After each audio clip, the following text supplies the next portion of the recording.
विश्व अध्ययन केंद्र की ओर से आयोजित इस 8 लक्ष्मण राव भिड़े मेमोरियल लेक्चर के कार्यक्रम में हम सबके सौभाग्य से मंच पर विराजमान शिक्षाविद और इसके साथ साथ समाज के भिन्न भिन्न चुनौतीपूर्ण क्षेत्रों में वहाँ के पुनर्निर्माण में एक भूमिका निभाने वाले ऐसे एक अनुभवी Tata institute of social sciences के एक बहुत ही सम्मानित डायरेक्टर श्री परशुरामन जी, मंच पर विराजमान जम्मू कश्मीर अध्ययन केंद्र के सचिव श्री सतीश सिन्नरकर जी, श्री संजय केलापुरे जी, प्रेसिडेंट विश्व अध्ययन केंद्र, और आज के इस कार्यक्रम में सम्मुख उपस्थित ऐसे मुंबई शहर के प्रमुख प्रतिष्ठित विद्वान माताओं, बहनों और बंधुओं, त्याग और सादगी की प्रतिमूर्ति और अपने जीवन के 50 वर्ष जिन्होंने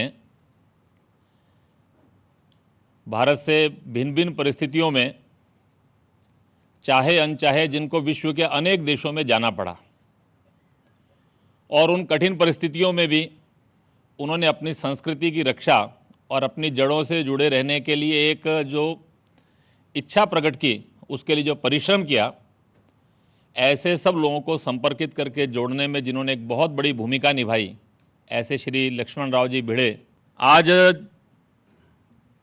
जिस विषय पर आप सबके सम्मुख चर्चा होने वाली है, वास्तव में उनके जीवन, उनके कर्म और विश्व को देखने की जो भारत की दृष्टि है, उसकी परंपरा में अनेक विषयों पर यहाँ जो कार्यक्रम हुए हैं, उसमें मुझे लगता है कि उनको स्मरण करने का, उनको श्रद्धांजलि देने का, उनकी स्मृति को जीवित रखने में इससे अच्छा कोई उपाय ये नहीं हो सकता। जम्मू कश्मीर के जिस विषय पर आप सबके सम्मुख मुझे कुछ बात करनी है, एस्पेक्ट्स बहुत सारे हैं, लेकिन आज कुछ छोटी छोटी एक 4-5 बातों की चर्चा मैं आप सबके सामने करूंगा। जम्मू कश्मीर शब्द कहते ही सबके मन में जो अगला शब्द आता है, दैट इज़ प्रॉब्लम, कॉन्फ्लिक्ट, और जम्मू कश्मीर यानी डिस्प्यूट,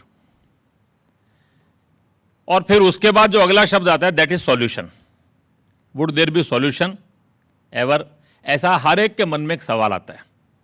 और मैं जब देश भर में जाता हूं जम्मू कश्मीर के विषय पर कभी चर्चा करने के लिए, तो मेरे से लोग यही सवाल करते हैं कि क्या जम्मू कश्मीर के इस प्रश्न का कभी समाधान होगा क्या, और कभी कभी ये भी पूछते हैं कि व्हाट इज द प्रॉब्लम, वास्तविक समस्या ही क्या है।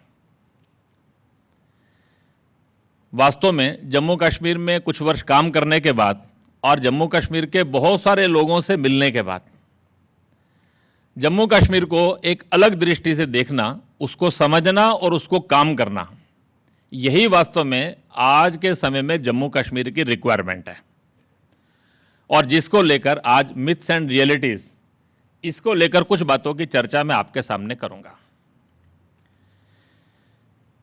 जम्मू कश्मीर अध्ययन केंद्र की शुरुआत भी इसी दृष्टि से हुई। आमतौर पर एक लंबे समय तक भारत में ऐसा माना जाता रहा कि what is the genesis of the Jammu Kashmir problem. तो सब लोग इस जेनेसिस को देखने के लिए 2 बातों के अंदर घूमते रहे। फर्स्ट परसेप्शन ये था कि this is unfinished agenda of the partition of the country.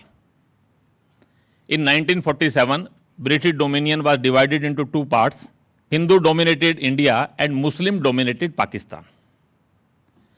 और उसमें एक पार्ट ऐसा था कि जो मुस्लिम डोमिनेटेड था, जो भारत में आ गया, ये unfinished agenda of partition, that is the genesis of the problem. एक दूसरा मानना ऐसा था कि उस समय के जो महाराजा थे बहुत वीक थे, डेस्पोटिक थे, इंडोलेंट थे, वैक्सिलेटिंग थे, एम्बिशियस थे, और उन्होंने सब मिलाकर विलय के निर्णय में बड़ी देरी की, जिसके कारण से प्रॉब्लम्स एग्रेवेट होती गई, और जिस कारण से पाकिस्तान को आने का मौका मिला, और वो जो देरी हुई, वो जो अनिर्णय हुआ, वो जो उनकी महत्वाकांक्षाएं थी, ये उसका कारण बनी।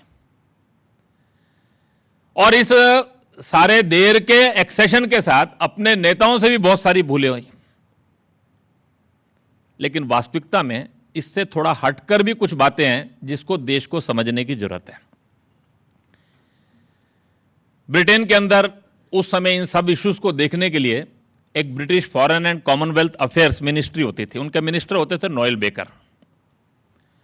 तो उनका जो ऑफिस था, उनका एक कम्युनिक चलता था उस समय यूएनओ में जो भी डेलिब्रेशंस चल रहे थे between the British embassy in Washington और permanent British delegation in UNSC on Jammu Kashmir issue, और उनका जो ऑफिस था, इन तीनों का आपस का जो कम्युनिक चला पोस्ट 90 पहली बार वो सब ओपन हुआ।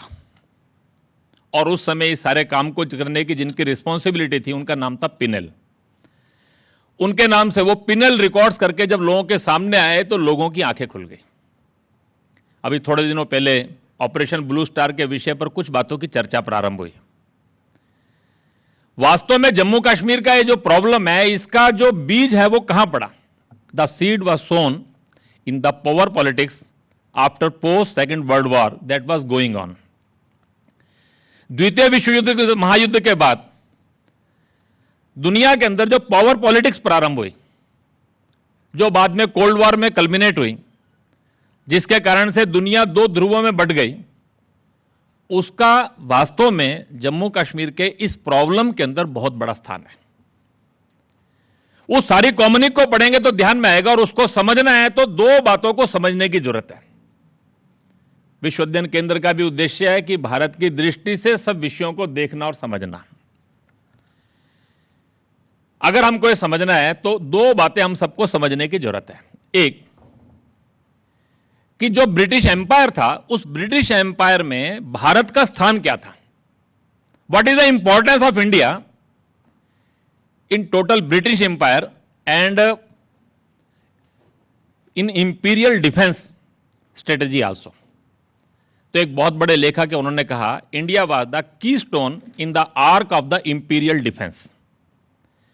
Basically British were naval power. उनका जो ब्रिटिश एम्पायर था that was all arounding Indian ocean. Indian ocean का महत्व क्या है ये हम सब लोगों को ध्यान है।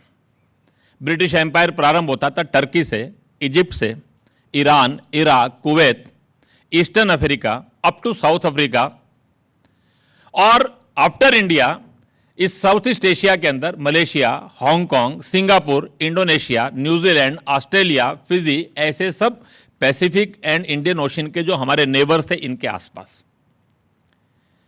बेसिकली ब्रिटिशर्स ने क्या किया, उनके लिए इंडिया का इंपॉर्टेंस कितना था, उन्होंने 3 नेवल बेसिस बनाए। One at Port Said in Aden, second Simon's Town in Cape South Africa, and third Fremantle in Singapore. तीनों जगह उन्होंने अपने बड़ी बड़ी कैंटोनमेंट्स की, आर्मी की पोस्टिंग्स की, और इंडियन ओशन में जो इंडिया के 4 बड़े प्लेसेस थे, कलकत्ता, चेन्नई, कोचीन और मुंबई, 4 बड़े बेस बनाए, और इसके आधार के ऊपर उन्होंने इस पूरे इंडियन ओशन को एक ब्रिटिश लेक में कन्वर्ट कर दिया।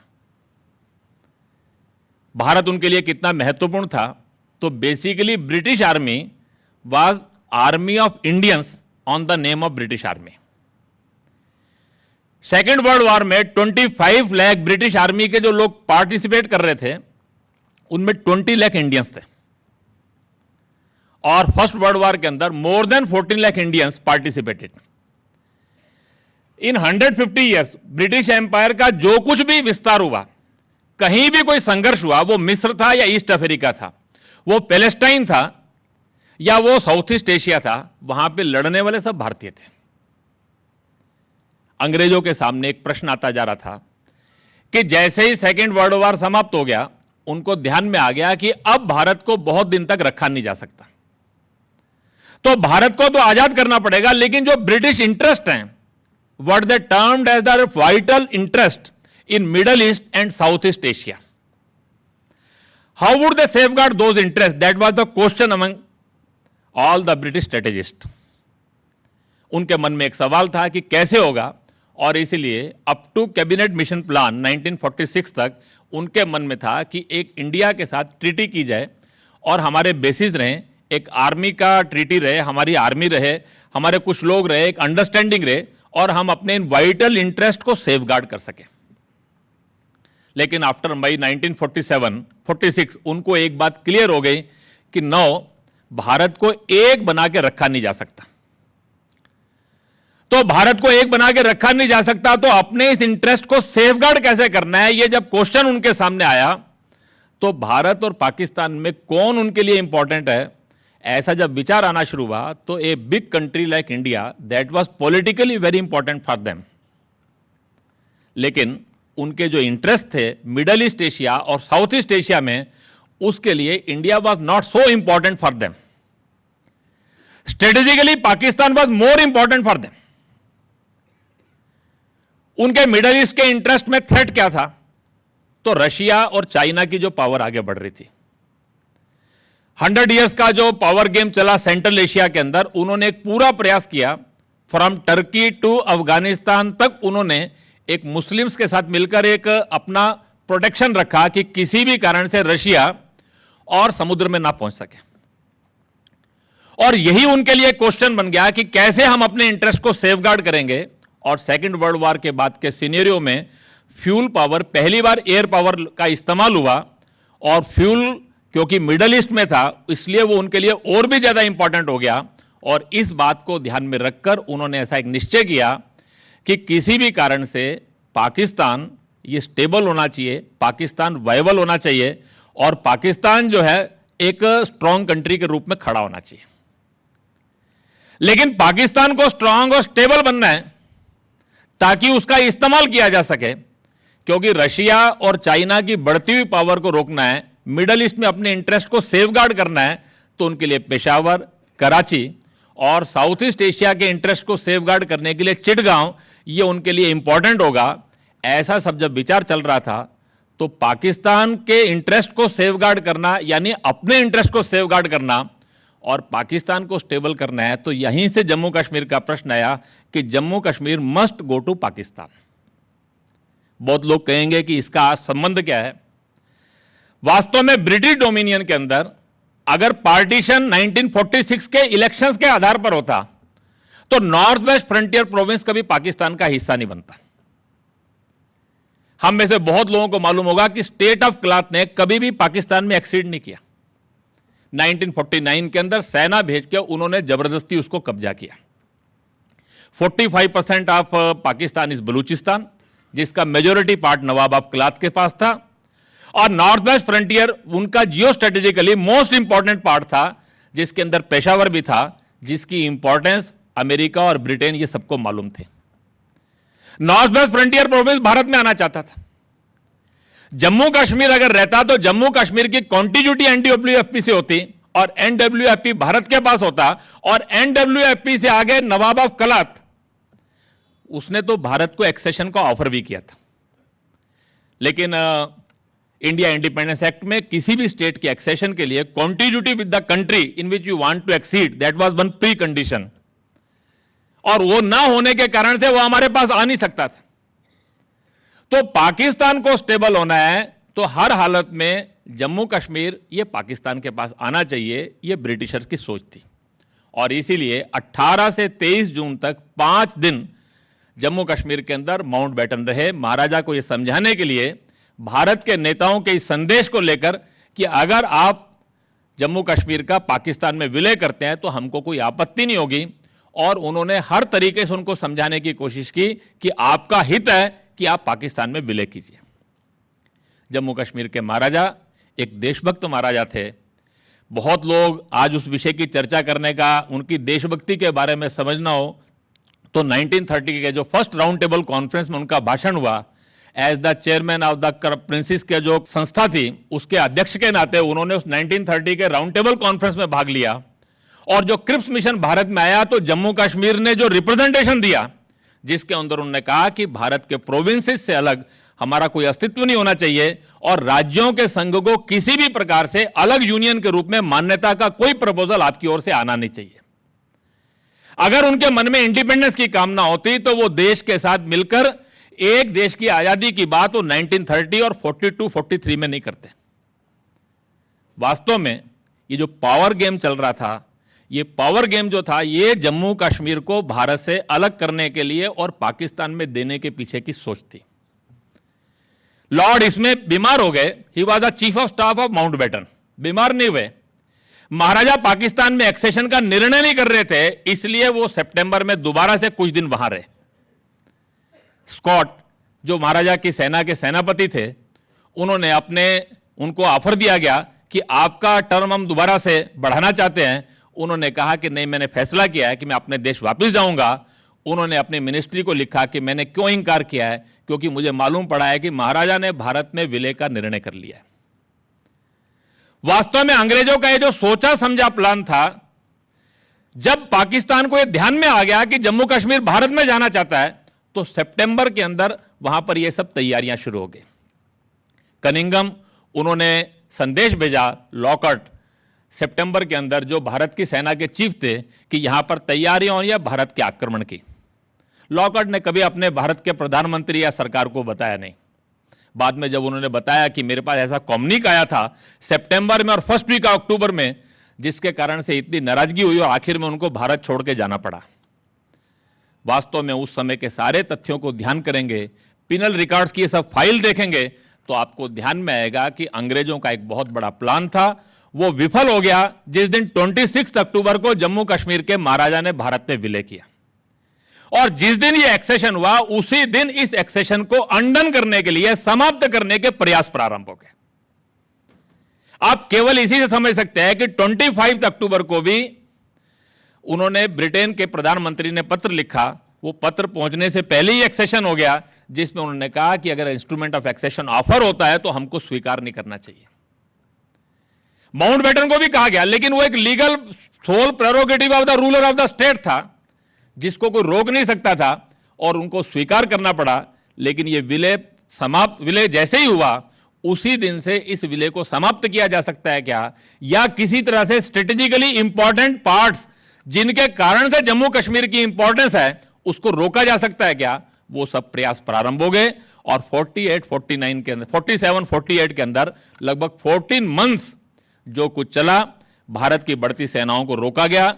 11 दिसंबर 1947 को हमने उड़ी जीत लिया। सीज फायर 31 दिसंबर 1948 की रात को हुआ। 12 महीने जम्मू कश्मीर का जो वेस्टर्न पार्ट है, यानी जिसके अंदर पहुंचना इतना आसान था कि जम्मू से मीरपुर केवल 50 kilometre by road, motorable road, plain road. उड़ी से मुजफ्फराबाद केवल 15 से 20 किलोमीटर। हम ये सारे एरियाज जोड़ सकते थे, लेकिन बहुत बड़ी मात्रा में षड्यंत्र चले। कैबिनेट कमेटी ऑफ डिफेंस, जहां पर सब मीटिंग्स होती थी, जहां पर सब निर्णय होते थे, वहां पर भारत के आज़ादी के बाद का बड़ा दुर्भाग्य था कि भारत की आज़ादी के बाद ये सर्वाधिक महत्वपूर्ण संघर्ष के अंदर सब डिसीजन लेने वाली कमेटी के चेयरमैन माउंटबेटन थे, और 7 में से 4 ब्रिटिशर थे। माउंटबेटन थे, एमस थे, हॉल थे, और 3 केवल भारतीय थे। और कितने डिसीजन ऐसे हुए जिन डिसीजन को होने के बाद माउंटबेटन ने ऑन इट्स ओन बदल दिया। वास्तव के अंदर देश के अंदर इन विषयों पर ध्यान करके, दृष्टि करके देश के सामने एक बहुत बड़े लेखन की आवश्यकता है। जम्मू कश्मीर को इस डिस्प्यूट को बनाने के लिए प्रारंभ में जितना ब्रिटिश यूएस लेखन हुआ, वो चाहे जोसेफ कार्बल थे, चाहे वो एलिस्टर लैम्ब थे, चाहे वो हॉडसन थे, उन सब लोगों ने इसको डिस्प्यूट बनाने के हिसाब से इसको लिखा। और दुर्भाग्य से भारत में अपने विषयों का अपनी दृष्टि से अध्ययन ना होने के कारण से उन्हीं ऑथर्स को हमने अथॉरिटी माना, और उन्हीं को रेफर करके और सेकेंड हैंड सोर्सेस के ऊपर हमने जो कुछ लिखा, उसके आधार के ऊपर आज सारे देश के लोगों के मन के अंदर एक डिस्प्यूट है। बेसिकली जम्मू कश्मीर का इंपॉर्टेंस, जम्मू कश्मीर के अंदर ये जो विवाद खड़ा हुआ, उसका संबंध जम्मू कश्मीर के आंतरिक प्रश्नों से नहीं है। जम्मू कश्मीर का जियो स्ट्रेटेजिकली जो इंपॉर्टेंस है, पोस्ट सेकेंड वर्ल्ड वॉर के अंदर जो दुनिया में पावर गेम चल रहा था, अपने वाइटल इंटरेस्ट को सर्व करने के लिए, उनको सेफगार्ड करने के लिए जो ब्रिटिश यूएस डिप्लोमेसी चल रही थी, और उसके लिए उन्होंने यूएनओ और हमारे देश के नेताओं के अनेक प्रकार की जो इग्नोरेंसेस थी, उनका जो सहारा लिया, उपयोग किया, जिसके कारण से जम्मू कश्मीर का यह प्रश्न ये हमारे सामने आकर खड़ा हुआ। इसलिए पहली बात यह समझने की जरूरत है कि what is the genesis of the problem of Jammu Kashmir, that lies in the strategically important location of Jammu Kashmir, due to which Jammu Kashmir become so much important for all the world forces. दूसरी बात, जम्मू कश्मीर को लेकर आज जो कुछ भी करना है, जम्मू कश्मीर का एक प्रश्न है जो सबके सामने आता है। पाकिस्तान पूरा जम्मू कश्मीर नहीं ले पाया, लेकिन उसके बाद उस जम्मू कश्मीर को लेने के लिए उसने कुछ वॉर्स की, उसमें वो फेल हो गया, तो प्रॉक्सी वार के रूप में टेररिज्म कल्टीवेट किया। तो क्रॉस बॉर्डर जम्मू कश्मीर को लेकर कुछ इश्यूज हैं जिनको एड्रेस करने की जरूरत है। अपने स्ट्रेटेजिक इंटरेस्ट को सुरक्षित करने के लिए चाइना ने हमारे कुछ एरियाज पे कब्जा किया। दुनिया के अंदर हर बड़ी ताकत अपने इंटरेस्ट को सुरक्षित करने के लिए अपने देश की सीमाओं का निर्धारण करती है। वास्तव में ये जो क्रॉस बॉर्डर बहुत सारे प्रश्न हैं, इनके लिए अलग ढंग से काम करने की आवश्यकता है और इन इश्यूज के ऊपर कभी भी आप कंप्रोमाइजेस के आधार पर नहीं चल सकते। हमको अपने हितों के आधार पर निर्णय करना है। तिब्बत पर चाइना की सॉवरेनिटी को हमने स्वीकार कर लिया, जिनजियांग पर चाइना का स्ट्रांग होल्ड बन गया, तो जिनजियांग से काशगर से लेकर लहासा तक उसको एक सड़क बनानी थी और वो सड़क बनाने के लिए अक्साई चीन उसको चाहिए था। तो अक्साई चीन में बिना जाए उसकी सड़क नहीं बन सकती, इसलिए अक्साई चीन पर उसने दावा करना शुरू कर दिया और कहना शुरू कर दिया कि हमारे तो बॉर्डर से डिफाइन नहीं है। वो अपने इंटरेस्ट को लेकर करेगा, लेकिन प्रश्न यह है कि हम भी उसके ट्रैप में फंसेंगे क्या? हमको सवाल करना चाहिए। 1687 के अंदर लद्दाख और तिब्बत की ट्रीटी हुई, हमारी बाउंड्रीज डिमार्केट हुई हैं। 1842 के अंदर चाइना, तिब्बत और जम्मू कश्मीर तीनों की चुशुल ट्रीटी हुई है, जिसके अंदर हमने अपनी बाउंड्रीज को डिसाइड किया है, डिमार्केट किया है। For more than 100 years Jammu Kashmir के अंदर लद्दाख के उन सारे क्षेत्रों में जो पश्मीना का ट्रेड चलता था बिटवीन जिनजियांग, चाइना के डिफरेंट रीजन्स, तिब्बत और लद्दाख और कश्मीर, इन सारे ट्रेड को कंट्रोल करने का आधार उस ट्रीटी के अनुसार जम्मू कश्मीर के महाराजा का था। वास्तव के अंदर जम्मू कश्मीर को भारत की दृष्टि से देखना पड़ेगा। दुर्भाग्य होता है जब भारत के अच्छे अच्छे प्रमुख लोग और एक्सपर्ट्स ये कहते हैं our boundaries were never demarcated, there is difference of perception of the boundaries on actual grounds. ये जो परसेप्शन की बात आती है ये बिल्कुल गलत है। आप आइए, वहां पर आकर देखिए, आपको वास्तविकता मालूम पड़ेगी। जम्मू कश्मीर के उन सारे क्षेत्रों में कभी भी डिफरेंस ऑफ परसेप्शन नहीं रहा। चाइना ने अपने इंटरेस्ट को सर्व करने के लिए जब ईस्टर्न महामार्ग, ईस्टर्न हाईवे बनाने का एक निर्णय किया और वो लहासा को काशगर से कनेक्ट करने का तय किया, तो उसने अक्साई चीन चाहिए था, उसने उस पर कब्जा किया। बिना सक्शगाम वैली के वो रोड कंप्लीट नहीं हो सकता था, इसलिए पाकिस्तान से उसने उस सक्शगाम वैली ले ली और आज वो चाइना का पार्ट हो गया। जम्मू कश्मीर के सुरक्षा के प्रश्न, अक्रॉस द बॉर्डर जो सारे प्रश्न हैं, वो देश के इंटरेस्ट के आधार के ऊपर हमको निर्णय करने पड़ेंगे।